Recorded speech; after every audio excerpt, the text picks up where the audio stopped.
பிடிச்சிருந்தா லைக் பண்ணுங்க, ஷேர் பண்ணுங்க. நம்ம சேனலை சப்ஸ்கிரைப் பண்ணுங்க. இந்த வீடியோ ஸ்கிப் பண்ணாம பாருங்க. அஸ்ஸலாமு அலைக்கும் வரஹ்மத்துல்லாஹி தஆலா வபரகாத்துஹு.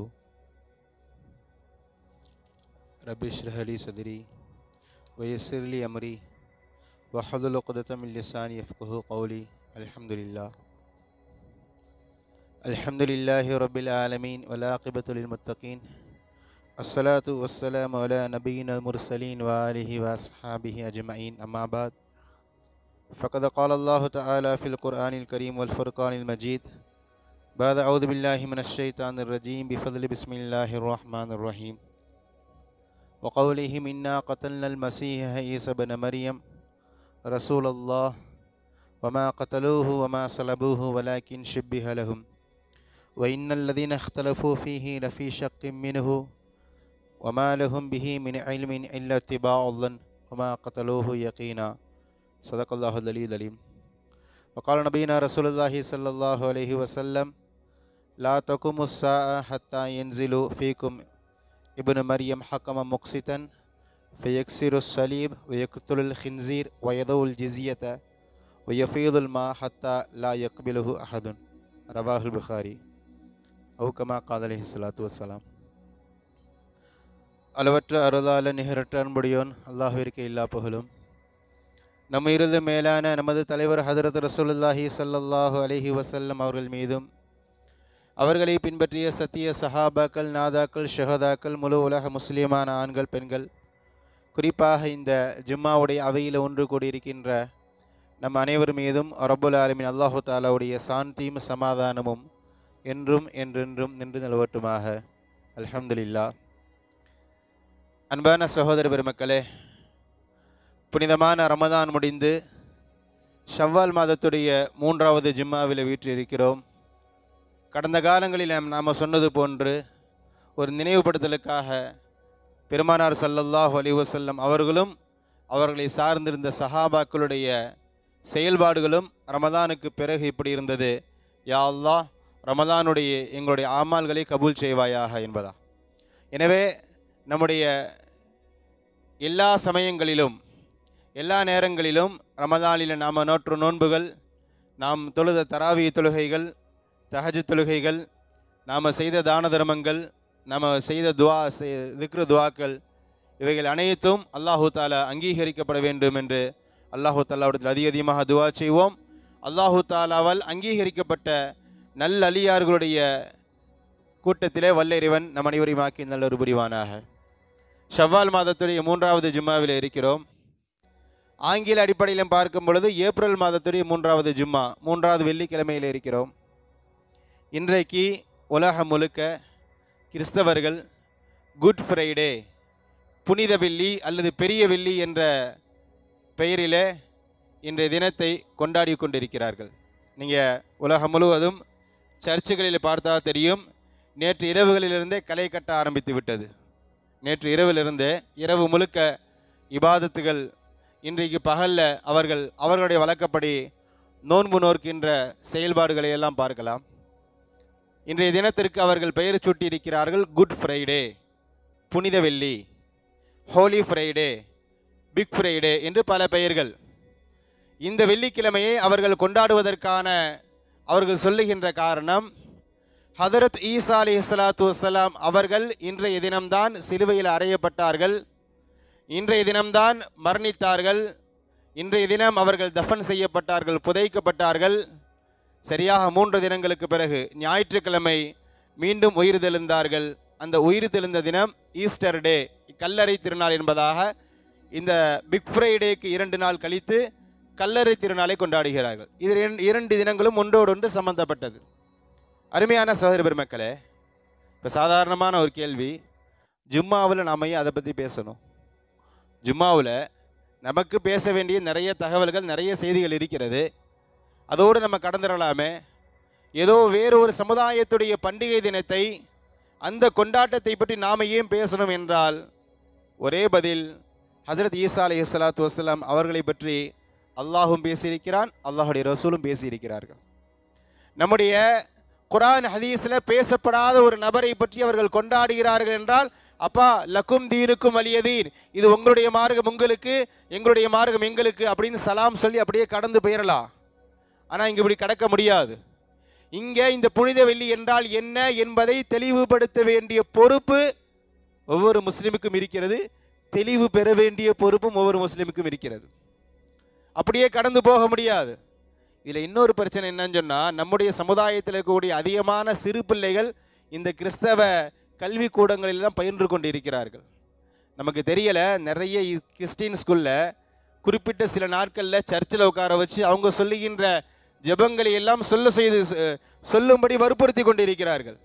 நம்முடைய இஸ்லாமிய குடும்பங்களில் சின்ன சின்ன பிள்ளைங்கள்லாம் போய் அவங்க சொல்கிற ஜெபங்களை சொல்லி கொண்டிருக்கின்ற செய்திகள் எல்லாம் நமக்கு மத்தியிலே நடக்கிறது. எங்கேயோ நடக்கலை, இங்கிலாந்தில் நடக்குது, ஜெர்மனியில் நடக்குதுன்னு இல்லை. இதே பீமநகர் பகுதியிலேயே சில பள்ளிக்கூடங்கள் இருக்கிறது, கிறிஸ்தவ பள்ளிக்கூடங்கள். அங்கே குறிப்பிட்ட சில தினங்கள் அந்த பள்ளியில் படிக்கக்கூடிய எந்த பிள்ளைகளாக இருந்தாலும் மதத்தை அப்பாற்பட்டு அவங்க சொல்லுகின்ற அந்த சர்ச்சில் வந்து உட்காரணும், அவங்க சொல்லுகின்ற ஜெப வார்த்தைகளை சொல்ல வேண்டும் என்பதாக நிர்பந்தப்படுத்தப்படுகிறார்கள். பல பேரண்ட்ஸுக்கு தகவலே தெரியலை. நம்ம சில பேரண்ட்ஸில் பேசினா அப்படியே ஹசரத் எனக்கு தெரியலையே அப்படின்றாங்க. நம்ம பிள்ளைங்க சின்ன பிள்ளைங்க தெரியலை, ஏதோ கூப்பிடுறாங்க, ஏதோ ஸ்நாக்ஸ் கொடுக்குறாங்கன்னு சொல்லி போய் உட்கார்ந்துக்கிறாங்க. அவங்க சொல்கிற செய்திகளை எல்லாம் சொல்லி கொண்டிருக்கிறார்கள். இதுவெல்லாம் நடந்து கொண்டிருக்கிறது. அருமையான சகோதர பெருமக்களே, கடந்த வாரம் கூட நான் பேசினேன். நம்முடைய பிள்ளைகளுக்கு மார்க்கத்தை சொல்லித்தர வேண்டிய மிகப்பெரிய பொறுப்பு தாய் தகப்பனுக்கு இருக்குது. ஏன்னா இன்னைக்கு உலகம் வேறு மாதிரி சென்று கொண்டிருக்கிறது. பிள்ளைகளை வழிகெடுப்பதற்கான எல்லா சூழல்களும் ஒரு புறம் இருக்கிறது. இன்னொரு புறம் இது போன்ற கல்வி கூடங்களில் அவர்களுடைய கொள்கைகள் பிள்ளைகளுடைய உள்ளத்தில் ஏற்றப்படுகிறது. அருமையான சகோதர பெருமக்களே, எனவே முதல்ல இது சார்ந்த ஒரு தெளிவு நமக்கு இருக்கணும். நம்முடைய பிள்ளைகளுக்கு, நம்முடைய அடுத்த சந்ததிகளுக்கு கொண்டு செல்ல வேண்டிய மிக முக்கியமான பொறுப்பும் கடமைகளும் நமக்கு இருக்கிறது என்பதை இந்த தலைப்பின் வாயிலாக நான் உணர்த்த விரும்புகிறேன். அன்பான சகோதர பெருமக்களே, இப்போ இந்த நாள் கிறிஸ்தவ உலகம் சொல்லுகின்ற செய்தி, இன்றைய தினத்தில் தான் அவர்கள் இயேசு என்று சொல்லப்படுகின்ற ஹசரத் ஈசா அலைஹிஸ்ஸலாத்து வஸ்ஸலாம் அவர்கள் யூதர்களினால் சிலுவையில் அறையப்பட்டார்கள். 3 தினங்களுக்கு பிறகு புதைக்கப்பட்ட இடத்திலிருந்து மீண்டும் உயிர் தெழுந்தார்கள் என்பதாக இந்த நாளை அவர்கள் கொண்டாடுகிறார்கள். குர்ஆன் ஹதீஸில் இது சார்ந்த தகவல்கள் என்ன? முன்னாடி சொன்னது போன்று ஹசரத் ஈசா அலைஹிஸ்ஸலாத்து வஸ்ஸலாம் அவர்கள் அல்லாஹு தஆலாவால் அனுப்பப்பட்ட நபிமார்களில் ஒருவர். ஹசரத் ரசூலுல்லாஹி ஸல்லல்லாஹு அலைஹி வஸல்லம் அவர்களை நாம் எப்படி ஈமான் கொள்ள வேண்டுமோ அதே போன்று ஹசரத் ஈசா அலைஹிஸ்ஸலாத்து வஸ்ஸலாம் அவர்களையும் ஈமான் கொள்ள வேண்டிய பொறுப்பு ஒவ்வொரு முஸ்லிமுக்கும் இருக்கு. இங்கெல்லாம் கேள்வியெல்லாம் கேட்க முடியாது. நாம் தான் அவர்களை பின்பற்றது இல்லையே, நம்ம ரசூலுல்லாவை தானே பின்பற்ற போகிறோம், குர்ஆன் ஹதீஸை தானே பின்பற்ற போகிறோம், நான் ஏன் ஈசாவை படிக்கணும், நான் ஏன் ஈசாவை ஈமான் கொள்ளணும், அந்த வியாக்கியானம் எல்லாம் பேசக்கூடாது. ஹசரத் ஈசாவை ஈமான் கொள்ள வேண்டும். எப்படி ஈமான் கொள்ளணும்? அல்லாஹும் அல்லாஹ்வுடைய ரசூலும் எப்படி ஈமான் கொள்ள சொன்னார்களோ அப்படி ஈமான் கொள்ளணும். இங்கே பிரச்சனை அதுதான். நம்மளும் ஹசரத் ஈசாவை ஈமான் கொண்டிருக்கிறோம், கிறிஸ்தவ உலகமும் ஈசாவை ஈமான் கொண்டிருக்கிறார்கள். பிரச்சனை என்ன? அவர்கள் ஹசரத் ஈசாவை எப்படி பார்க்கிறார்கள், நாம் ஹசரத் ஈசாவை எப்படி பார்க்கிறோம் என்பது ரொம்ப ரொம்ப முக்கியமான செய்தி. கண்ணியமான சகோதர பெருமக்களே, அந்த அடிப்படையில் ஹசரத் ஈசா அலைஹிஸ்ஸலாத்து வஸ்ஸலாம் அவர்கள் சம்பந்தமான நிறைய செய்திகளை அல்லாஹ் தஆலா திருமறையில் பேசுகிறான். நமக்கு ஆச்சரியமாக இருக்கும். ஈசாவுடைய தாயார் மரியம் அலைஹிஸ்ஸலாத்து வஸ்ஸலாம் அவர்கள் பெயரில் ஒரு சூறாவே இருக்கு. ஒரு சூறாவிற்கு அத்தியாயத்திற்கு பெயர் மரியம் என்பதாக அல்லாஹ் தஆலா பெயரை சுட்டி இருக்கிறார். இன்னும் கொஞ்சம் மேலே போனோம்னு சொன்னால் மரியமுடைய அத்தா இருக்கார் இல்லையா, இம்ரான், அவர்களுடைய பெயரில் ஒரு சூறா இருக்குது. இம்ரானுடைய சந்ததியினர், இம்ரானுடைய குடும்பத்தினர் என்பதாக அல்லாஹ் தஆலா திருமறையில் ஒரு சூறாவை இறக்கியிருக்கிறான். ஈசா அலைஹிஸ்ஸலாத்து வஸ்ஸலாமுடைய தாயார் பேரில் ஒரு சூறா, ஈசா அலைஹிஸ்ஸலாத்து வஸ்ஸலாமுடைய நன்னா பேரில் ஒரு சூறா. நிறைய செய்திகள் மரியம் அலைஹிஸ்ஸலாத்து வஸ்ஸலாம் அவர்கள் சம்பந்தமாக, ஹஜ்ரத் ஈசா அலைஹிஸ்ஸலாத்து வஸ்ஸலாம் அவர்கள் சம்பந்தமாக நிறைய பேசப்படுகிறது. அருமையான சகோதர பெருமக்களே, எனக்கான இந்த குறிப்பிட்ட நேரத்தில் இந்த புனித வெள்ளி என்றால் என்ன, இந்த புனித வெள்ளியை கிறிஸ்தவ உலகம் எப்படி பார்க்கிறது, அல்லாஹும் அல்லாஹ்வுடைய ரசூலும் நமக்கு எப்படி தெளிவுபடுத்துகிறார்கள் என்பது பற்றிய முக்கியமான 2 செய்திகளோடு நான் நிறைவு செய்வேன். ஈசா என்றாலே 2 செய்திகள் ரொம்ப ரொம்ப முக்கியமானது, சர்ச்சைக்குரிய 2 செய்திகள். ஒன்று ஹஜ்ரத் ஈசா அலைஹிஸ்ஸலாத்து வஸ்ஸலாம் அவருடைய பிறப்பு, மற்றொன்று ஹஜ்ரத் ஈசா அலைஹிஸ்ஸலாத்து வஸ்ஸலாம் அவருடைய இறப்பு. இல்லையா? அவருடைய பிறப்பும் அவருடைய இறப்பும் தான் இன்றைக்கி உலக அரங்கில் மிகப்பெரிய சர்ச்சைகளாக ஆகியிருக்கிறது. இந்த 2ஐயுமே தெளிவாக பேசுகிறது குர்ஆன் மட்டும்தான். இதில் ஆச்சரியம் அதுதான். இந்த இரண்டையுமே ரொம்ப தெளிவாக ஒரு கொள்கை பேசுகிறது என்றால் அது குர்ஆன் மட்டும்தான். த 100 ஒரு புத்தகம், அந்த புத்தகத்துடைய ஆசிரியர் மைக்கேல் ஹார்டு அவர் சொல்கிறார், குர்ஆன் இறக்கப்படுவதற்கு முன்பு வரை ஈசாவை பற்றிய தெளிவான வரலாறு உலகத்தில் யாருக்குமே தெரியாது. ஈசா அலைஹிஸ்ஸலாத்து வஸ்ஸலாமுடைய வருகைக்கு பிறகு, அவருடைய வானத்திற்கு உயர்த்தப்பட்ட பிறகு 70 ஆண்டுகளுக்கு பிறகு செட் பவுலன் என்பவன் ஒருவன் வந்தான். அவன் தான் நிறைய கட்டுக்கதைகளை ஈசா அலைஹிஸ்ஸலாத்து வஸ்ஸலாம் அவர்கள் சம்பந்தமாக பரப்பினான். ஈசா அலைஹிஸ்ஸலாத்து வஸ்ஸலாம் அவர்கள் இறைவனுடைய குமாரன் என்ற கொள்கையை முதலில் இந்த உலகத்தில் விதைத்தவன் இந்த செட் பவுல் என்பவன். இவர் பதிவு செய்கிறார். ஈசாவை பற்றிய ஒரு தெளிவு இந்த உலகத்திற்கு தெரியாமல் இருந்த சமயத்தில் குர்ஆனும் குர்ஆன் ரசூலுல்லாஹ்வுடைய வார்த்தைகள் ஹதீஸ்களும் தான் முழு உலகிற்கும் ஈசாவை பற்றி தெளிவுபடுத்தியது என்பதாக பதிவு செய்கிறார். இதில் 2 செய்தி. முதலாவது ஹஜ்ரத் ஈசா அலைஹிஸ்ஸலாத்து வஸ்ஸலாமுடைய பிறப்பு, இரண்டாவது ஹஜ்ரத் ஈசா அலைஹிஸ்ஸலாத்து வஸ்ஸலாமுடைய இறப்பு. ஹஜ்ரத் ஈசா அலைஹிஸ்ஸலாத்து வஸ்ஸலாமுடைய பிறப்பு சம்பந்தமாக 2 கருத்துகள் உலகத்தில் பரவலாக பேசப்படுது. நம்பர் 1, ஹஜ்ரத் ஈசா அலைஹிஸ்ஸலாத்து வஸ்ஸலாம் அவர்கள் அல்லாஹ் பாதுகாக்கணும் தவறான முறையில் பிறந்தவர். ஈசாவுடைய தாயார் மரியம் அலைஹிஸ்ஸலாத்து வஸ்ஸலாம் அவர்கள் திருமணமாகாமல் கள்ள உறவின் மூலமாக, விபச்சாரத்தின் மூலமாக அவருக்கு குழந்தை பிறந்தது. அந்த குழந்தை தான் ஹஜ்ரத் ஈசா வலது ஜினா, விபச்சாரத்தின் மூலமாக பிறந்த குழந்தை என்பதாக யூதர்களுடைய வாதம். கிறிஸ்தவர்களுடைய வாதம் அப்படிலாம் கிடையாது. ஈசா அலைஹிஸ்ஸலாத்து வஸ்ஸலாம் அவர்கள் மரியமுடைய மகன் என்று இருந்தாலும் அவர் அல்லாஹுடைய மகன், இவர்களுடைய வாதம். இந்த 2ஐயுமே மேனேஜ் பண்ணி குர்ஆன் சொல்லுது, ஹஜ்ரத் ஈசா வலது ஜினா, விபச்சாரத்தின் மூலமாக பிறக்கல, அல்லாஹ்வுடைய மகனும் கிடையாது. 2க்கு மத்தியில் அவர் ஒரு அற்புதம். கண்ணியமான சகோதர பெருமக்களே, அல்லாஹ் தஆலா ஈசா அலைஹிஸ்ஸலாத்து வஸ்ஸலாமுடைய தாயாரிலிருந்து ஆரம்பிப்பான். ஹஜ்ரத் ஈசா அலைஹிஸ்ஸலாத்து வஸ்ஸலாமுடைய தாயாரை பற்றி அல்லாஹ் தஆலா சொல்வான், வல்லதி அஹ்ஸனத் ஃபர்ஜஹா. இவர்கள் யூதர்கள் சொல்கிறார்களே மரியம் அலைஹிஸ்ஸலாத்து வஸ்ஸலாம் அவர்கள் தவறான நடத்தையின் மூலமாக பிறந்தார்கள் என்பதாக. அந்த மரியமை அல்லாஹ் தஆலா அறிமுகப்படுத்துவான். வல்லதி, அந்த பெண் எப்படிப்பட்டவர் தெரியுமா? அஹ்ஸனத் ஃபர்ஜஹா, தன்னுடைய கற்பை பாதுகாத்தவள். முழு குர்ஆனிலேயே கருப்பு பாதுகாக்கப்பட்டவள் என்ற மிகப்பெரிய சிறப்பு அல்லாஹ் தஆலா மரியம் அலைஹிஸ்ஸலாத்து வஸ்ஸலாம் அவர்கள் கொடுக்கிறான். இந்த ஒற்றை வார்த்தையிலே அல்லாஹ் தஆலா உடைச்சிட்டா ஹஜ்ரத் மரியம் தவறு செய்யல. இந்த யூத உலகம் சொல்றது மாதிரி தவறான முறையின் மூலமாக, விபச்சாரத்தின் மூலமாக ஹஜ்ரத் ஈசா பிறக்கல. காரணம், மரியம் அந்த கேரக்டரே கிடையாது. முதல்ல மரியமே தவறு செய்யலங்கும் போது அந்த குழந்தை எப்படி தவறான முறையில் பிறந்ததாக இருக்கும்? வல்லதி அஹ்ஸனத் ஃபர்ஜஹா அல்லாஹ் தஆலா சொல்கிறான். சரி, தவறு செய்யல, எப்படி குழந்தை பிறந்துச்சு? ஒன்று தவறு ஏதோ ஒரு ஆணோடு சேர்ந்து இருக்கணும், திருமணம் ஆகல, ஏதோ ஒரு ஆணோடு சேர்ந்து இருக்கணும், சேரலன்னு சொல்றீங்க, கருப்பை பாதுகாத்தான்னு சொன்னீங்க, இந்த குழந்தை எப்படி பிறந்துச்சு? இதுக்கு பதில் வேணும் இல்லையா? அல்லாஹ் அவசரப்படாத, நான் பதில் சொல்றேன். ஃபனஃபக்னா ஃபீஹி மிர் ரூஹினா, நாம் நம்முடைய ரூஹை ஊதினோம் அல்லாஹ் தஆலா சொல்கிறான். புரியுதா? ஈசா அலைஹிஸ்ஸலாத்து வஸ்ஸலாமுடைய பிறப்பை பற்றி அல்லாஹ் தஆலா ரொம்ப தெளிவாக சொல்கிறான். ஃபனஃபக்னா ஃபீஹா மிர் ரூஹினா, நாமே ரூஹை ஊதினோம். வஜஅல்னாஹா வபனா,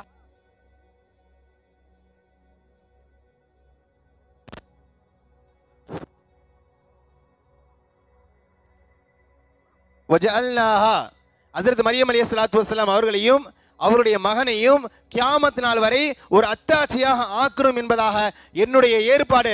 அந்த அம்மா தப்பும் செய்யல, அல்லாஹு தஆலாவுடைய மகனும் கிடையாது. நாம ரூஹ் ஊதினோம், அந்த ரூஹின் மூலமாக ஹஜ்ரத் ஈசா அலைஹிஸ்ஸலாத்து வஸ்ஸலாம் அவர்கள் பிறந்தார்கள் என்பதாக அல்லாஹு தஆலா சொல்லி காட்டுகிறான். கண்ணியமான சகோதர மக்களே, அந்த அடிப்படையில் இந்த பிறப்பு சம்பந்தமான இன்னொரு சில தகவல்கள் பார்க்கலாம். அல்லாஹு தஆலா யூதர்களை சபித்ததற்கான காரணத்தை அல்லாஹு தஆலா நிசா என்ற அத்தியாயத்துடைய 156வது வசனத்தில் பேசுவான். சூரத்துல் நிசா அந்த வசனத்தில் அல்லாஹ் சொல்கிறான், யூதர்கள் சபிக்கப்பட்டார்கள். ஏன் தெரியுமா? வகௌலிஹிம் அலா மரியம் புஹ்தானன் அதீமா, மரியமின் மீது மிகப்பெரிய இட்டு கட்டினார்கள், மரியமின் மீது மிகப்பெரிய அவதூறு பரப்பினார்கள். மரியமின் மீது அவதூறு பரப்பிய காரணத்தினாலேயே யூதர்கள் சபிக்கப்பட்டார்கள் என்பதாக அல்லாஹ் தஆலா சொல்கிறான். என்ன இட்டு கட்டியது? நான் மேலே சொன்னது மாதிரி மரியம் அலைஹிஸ்ஸலாத்து வஸ்ஸலாம் அவர்கள் கள்ள உறவின் மூலமாக குழந்தை பெற்றார்கள் என்பதா. இது ஒரு செய்தி. கிறிஸ்தவருடைய பார்வை என்ன? அல்லாஹ் தஆலா தௌபா என்ற அத்தியாயத்துடைய 30வது வசனத்தில் பேசுவான். காலத்தில் யஹூது உஸைர் இப்னுல்லாஹ் வ காலத்தின் நசாரா மஸீபுல்லாஹ். காலத்தின் நசாரா, அதாவது கிறிஸ்தவர்கள் சொல்கிறார்கள் ஹஜ்ரத் ஈசா அலைஹிஸ்ஸலாத்து வஸ்ஸலாம் மஸீஹ் என்பது அல்லாஹ் தஆலாவுடைய மகன் என்பதாக சொல்கிறார்கள்.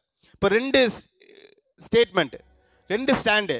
யூதர்கள் சொல்கிறார்கள் ஹஜ்ரத் ஈசா விபச்சாரத்தின் மூலமாக பிறந்தார். கிறிஸ்தவருடைய பார்வை ஹசரத் ஈசா அல்லாஹு தாலாவுடைய மகன் என்பதாக. இவர் ரெண்டையுமே மேரேஜ் பண்ணி அல்லாஹு தாலா மரியம் என்ற அத்தியாயத்தில் ரொம்ப அழகாக பேசுவான். இந்த பிறப்பு சார்ந்து ஒரு முக்கியமான தகவல் முடிச்சுட்டு இன்ஷா அல்லாஹ் நம்ம இறப்பு சார்ந்த தகவலுக்குள்ளே போயிடுவோம்.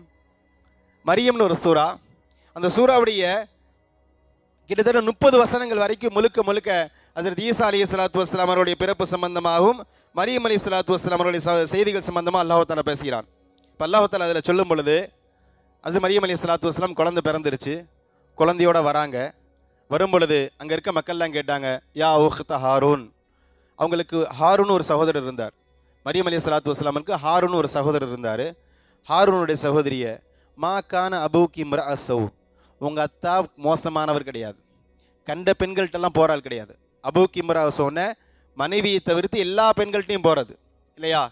விலை மாதுகள்கிட்ட போகிறவர்களுக்கு சவுன்னு சொல்லுவாங்க. உன்னுடைய அத்தாவும் அந்த மாதிரி கிடையாது.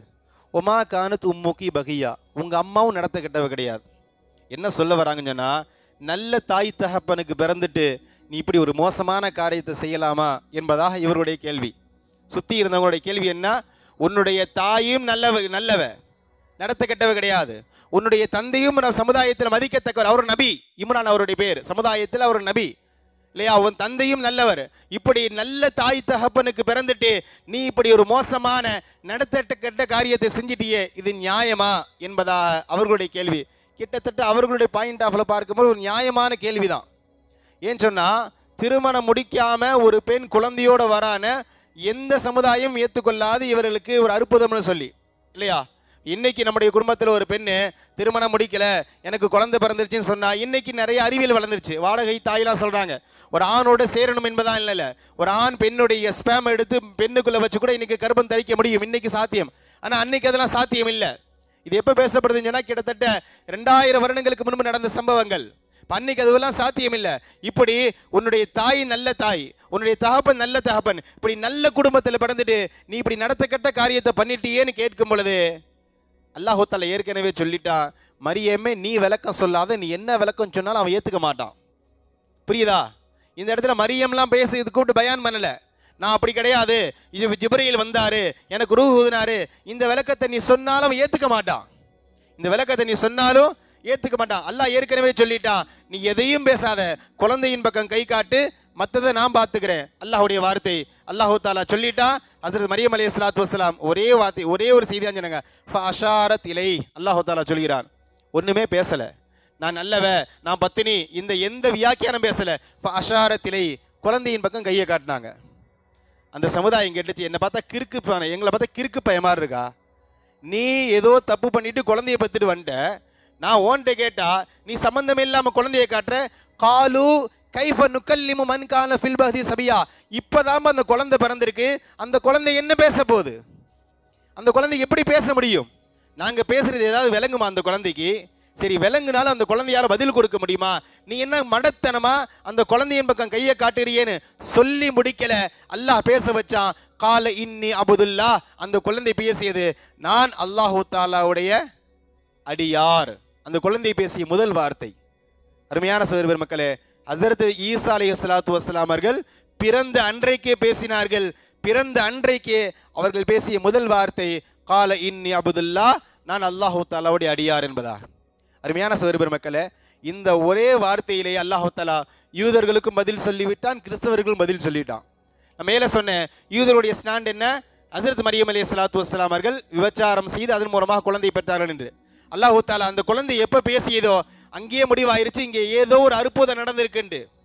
அதான் அவனுக்கு என்ன யோசிக்கணும்னா, ஏன் சிந்தனைக்கு ஏற்றுக்கணும், ஒரு பெண்ணு ஆண் இல்லாமல் குழந்தை பெற்க முடியாது என்பது என்னுடைய சிந்தனை சொல்லுது, என்னுடைய அறிவு சொல்லுது. ஆனால் எப்போ இந்த குழந்தை பேசிச்சோ அங்கேயே என் அறிவு தோத்துடுச்சு, இங்கே வேறு ஏதோ அற்புதம் நடந்திருக்கு, அந்த அற்புதத்தின் மூலமாகத்தான் ஈசா பிறந்திருக்கிறார், அதனால தான் இந்த குழந்தை பேசுது. அதனால மரியம் சொல்றது பொய் இல்லை, மரியம் பரிசுத்தமானவர், மரியம் பத்தினி என்ற வார்த்தை அல்லாஹ் தஆலா இந்த கால இன்னி அப்துல்லா என்ற வார்த்தையின் மூலமாக சொல்கிறான். இது ஒரு செய்தி. இதே கால இன்னி அப்துல்லால அல்லாஹ் கிறிஸ்தவர்களுக்கு பதில் சொல்கிறான். அல்லாஹ்வுக்கு ஏற்கனவே தெரியுமா என்னன்னு தெரியல, பின்னாடி ஒரு காலம் வரும், இந்த கூட்டமே சேர்ந்து ஈசாவை மகன், அல்லாஹ்வுடைய மகன் என்று சொல்வார்கள், அல்லது 3 கடவுள்கள் ஒரு கடவுள்னு சொல்லுவாங்க.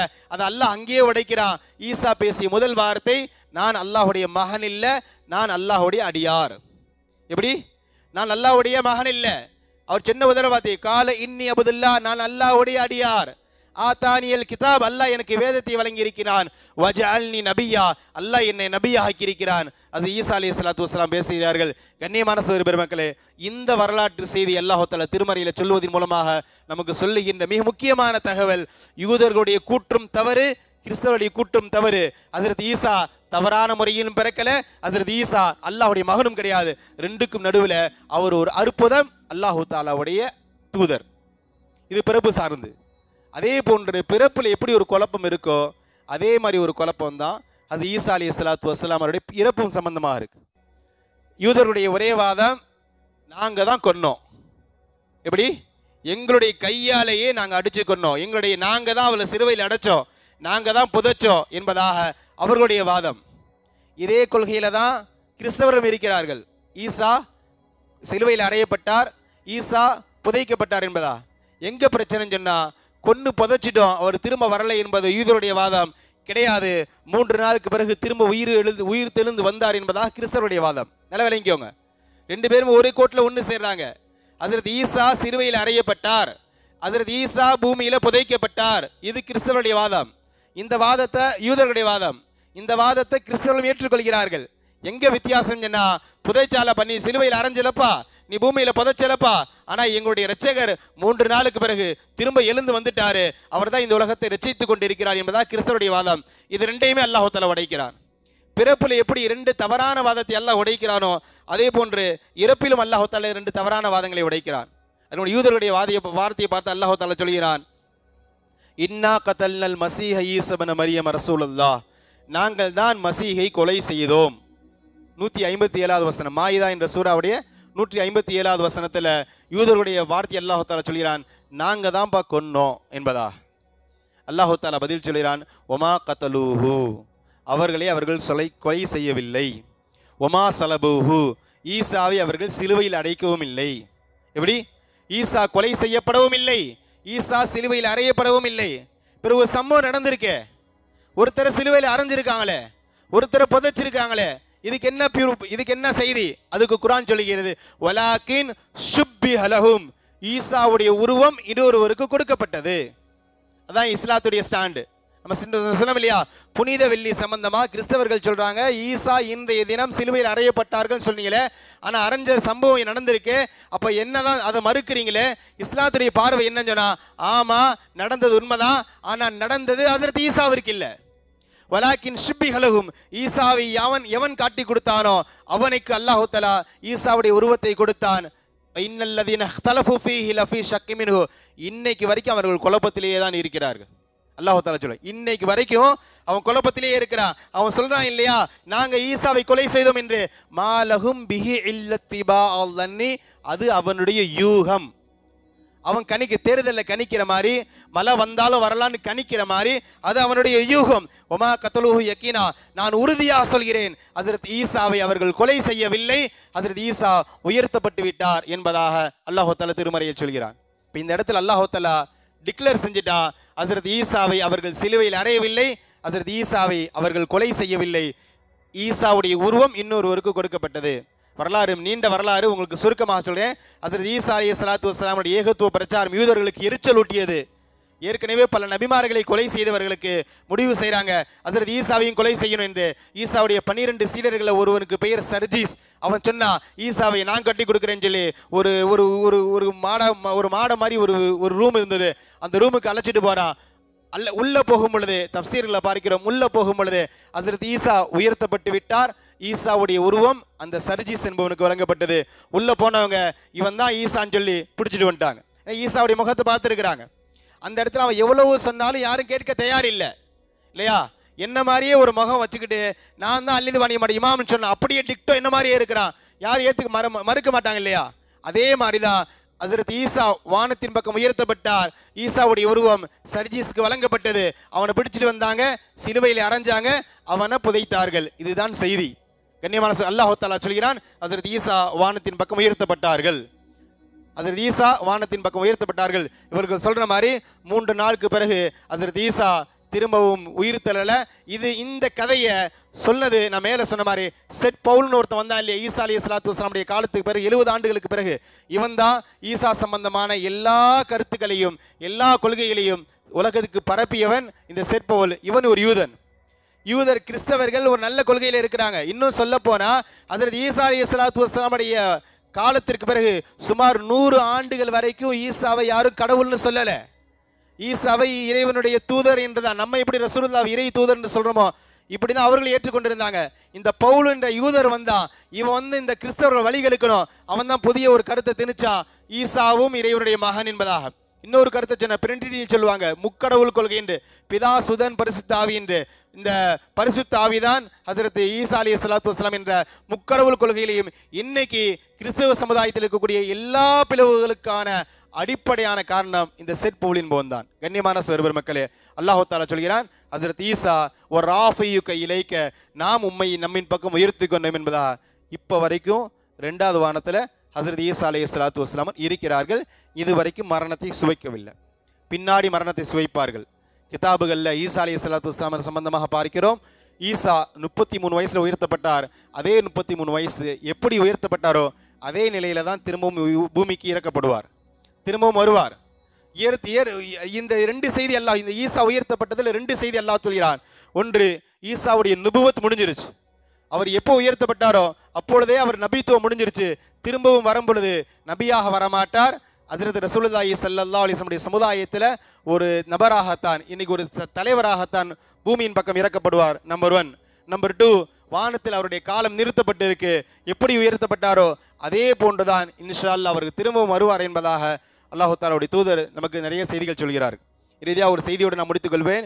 புகாரி ஷெரீஃபுடைய 2476வது ஹதீஸ், அபூ ஹுரைரா ரலியல்லாஹு தஆலா அறிவிக்கிறாங்க, லா தகுமுஸ் ஸாஅ ஹத்தா யன்ஸிலு ஃபீக்கும் ஈஸா இப்னு மரியம். ஈசா அலைஹிஸ்ஸலாத்து வஸ்ஸலாம் அவர்கள் பூமிக்கு இறக்கப்படுகின்ற வரைக்கும் கியாமத் நாள் வராது.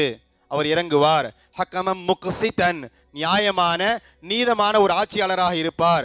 ஃபயக்ஸுரு ஸலீப, சிலைகளை எல்லாம், அதாவது இந்த சிலுவைகளை எல்லாம் உடைப்பார். இன்றைக்கு கிறிஸ்தவருடைய புனித சின்னமாக இருக்கக்கூடிய சிலுவைகளை அவர் உடைப்பார்.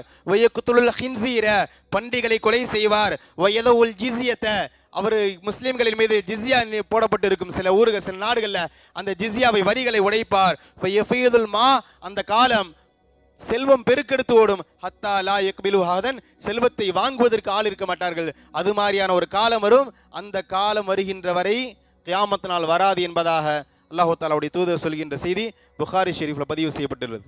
இந்த ஹதீஸுக்கு விளக்கமாக இப்னு ஹஜர் என்ற கிதாபுடைய 39வது ஹதீஸில் ரசூலுல்லாஹ் கூடுதலாக பேசுகிறாங்க, இன்ஸிலு ஈஸா இப்னு மரியம் இலல் அர்த், ஈசா அலைஹிஸ்ஸலாத்து வஸ்ஸலாம் பூமிக்கு வருவார்கள்.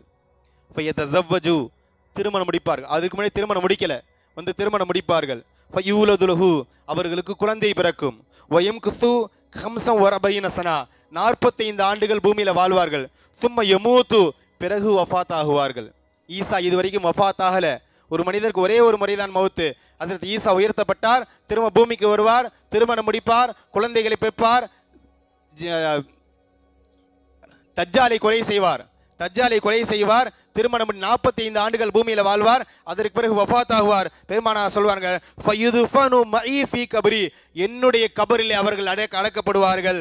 ஃபகூமு அன வ ஈஸா இப்னு மரியம் ஃபீ கப்ரின் வாஹிதின் பைன அபீ பக்கரின் வ உமரின், நாளை மறுமை நாளில் அபூபக்கருக்கும் உமருக்கும் மத்தியில் என்னுடைய ஒரே கபரிலிருந்து நாங்கள் இருவரும் ஒன்றாக எழுப்பப்படுவோம் என்பதாக பெருமானார் ஸல்லல்லாஹு அலைஹி வஸல்லம் சொல்லுகின்ற செய்தி அபூ ஹுரைரா ரலியல்லாஹு தஆலா அறிவிக்கிறாங்க. இப்னு ஹஜர் என்ற கிதாபில் இந்த செய்தி பதியப்பட்டுள்ளது. கண்ணியமான சகோதர மக்களே, அந்த அடிப்படையில் நாம தெளிவாக இருக்கணும். ஹஜ்ரத் ஈசா அலைஹிஸ்ஸலாத்து வஸ்ஸலாம் அவர்கள் கொல்லப்பட்டுட்டாங்க அல்லது புதைக்கப்பட்டாங்க, 3 நாளுக்கு பிறகு திரும்ப எழுந்தாங்க என்ற எந்த கட்டுக்கதையும் நம்ம ஏற்றுக்கொள்ள வேண்டிய தேவையில்லை.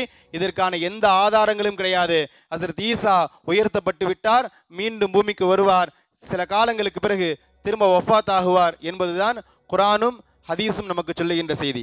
கண்ணியமான சகோதர பெருமக்களே, அப்போ அந்த அடிப்படையில் நான் முன்னாடி சொன்னது மாதிரி ஈசா அலைஹிஸ்ஸலாத்து வஸ்ஸலாம் அவர்கள் சம்பந்தமாக நம்ம பேசுவதற்கான காரணம் குர்ஆனும் ஹதீஸும் ஹஜ்ரத் ஈசா அலைஹிஸ்ஸலாத்து வஸ்ஸலாம் அவர்களை பற்றி பேசி இருக்கிறது என்பதனால்.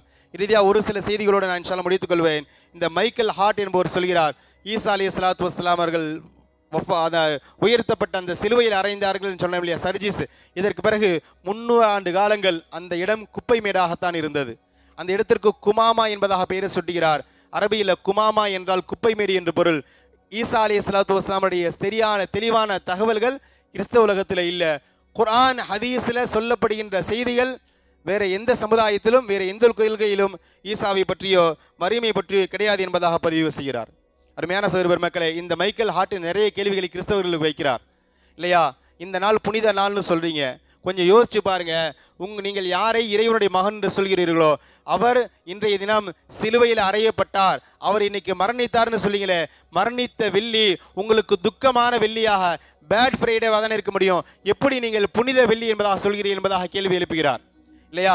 எந்த சிலுவையில உங்களுடைய இறைவனுடைய மகன் என்று சொல்லப்படுகின்ற ஈசா இறந்தாரோ சிலுவையில் அறையப்பட்டாரோ அந்த சிலுவையை பார்க்கும் பொழுது உங்களுக்கு ஒரு கவலை தானே வரணும், எரிச்சல் தானே வரணும். அது எப்படி உங்களுக்கு புனிதமான அடையாளமானது? இன்னைக்கு சிலுவை சர்ச்சுகளில் பூரா சிலுவையை வணங்கி கொண்டிருக்கிறீங்களே, அது ஒரு புனிதமான ஒரு சின்னமாக பார்த்து கொண்டிருக்கிறீங்களே, அதை பார்க்கும் பொழுது உங்களுக்கு வருத்தம் ஏற்பட வேண்டுமா இல்லையா? அது எப்படி உங்களுக்கு புனித சின்னமானது என்பதாக பதிவு செய்கிறார் இல்லையா? மத்தேயு என்ற கிதாப், அதாவது பைபிளுடைய மத்தேயு என்ற அத்தியாயத்துடைய 46வது வசனத்தில் ஈசா அலைஹிஸ்ஸலாத்து வஸ்ஸலாம் என்று சொல்லப்படுகின்ற இந்த சர்ஜீஸ் மரணிக்கின்ற சமயத்தில் அவனுடைய கடைசி வார்த்தை பதிவு செய்யப்பட்டுள்ளது. அவன் கடைசியில் சொன்னா, ஏலி ஏலி லாம சபக்தானி. அவன் சொன்ன வார்த்தை இன்னைக்கு நீ கூகுளில் போட்டு பார்த்தா தெரியும். பரவலாக இன்னைக்கு பல சர்ச்சுகளில் சிலுவைக்கு கீழே இந்த வார்த்தையில் பதியப்பட்டு இருக்கும். மத்தேயின் போட்டு நம்ம குர்ஆன் ஆயத்து பதிவு செய்கிற மாதிரி பல சர்ச்சுகளில் இந்த வார்த்தை பதியப்பட்டிருக்கும். என்னுடைய பொருள் என்ன? என்னுடைய கடவுளே ஏன் என்னை கைவிட்டீர் என்பதாக. இந்த மைக்கேல் ஹார்ட் கேட்கிறாரு, எப்பா இறைவனுடைய மகன் சொல்றீங்களே, இறைவனுடைய மகனை இறைவன் கைவிடுவானா இல்லையா? ஒரு கால் அப்படி இறைவனுடைய ஏற்பாடு ஈசா உன்னுடைய இயேசு மரணிப்பதாக இருந்தால் இயேசு பிறகு ஏன் என்னை கைவிட்டீர் என்று சொல்ல போகிறார். விளங்கி கொள்ளுங்க, இறந்தவர் ஈசா கிடையாது, ஈசாவுடைய உருவத்தில் இருந்த காட்டி கொடுத்தவன் தான் இறந்தார் என்பதாக இந்த புனித வெள்ளியை வைத்து சில நியாயமான அறிவுபூர்ணமான கேள்விகளை இந்த மைக்கேல் ஹார்ட் பதிவு செய்கிறார்.